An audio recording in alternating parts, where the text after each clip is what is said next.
பெருமானாருக்கு திருமணம் நடக்கிறது. அன்று இரவு ஆயிஷா ரலியல்லாஹோடு பெருமானார் இருக்கிறார்கள். தஹஜ்ஜத்தின் நேரம் ஆயிஷா ரலியல்லாஹ் கேட்டார்கள், நாயகமே உங்கள் கரங்கள் இணைந்தால் வானின் கதவு திறக்கும், எனக்காக துஆ செய்யுங்கள்.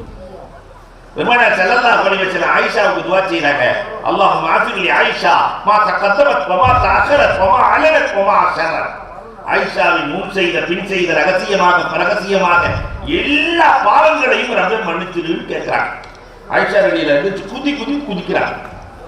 பெருமானார் ஆயிஷா ஆனந்தமாக இருக்கிறதா? இருக்காதா ரசூலே?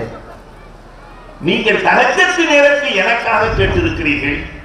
பெருமானார் தனியறையில் தன் அன்பு மனைவியோடு இருக்கிற போது சொன்னார்கள், ஆயிஷா இந்த துஆவை தான் ஒவ்வொரு தொழுகைக்கு பிறகும் என் உம்மத்துக்காக கேட்கிறேன்.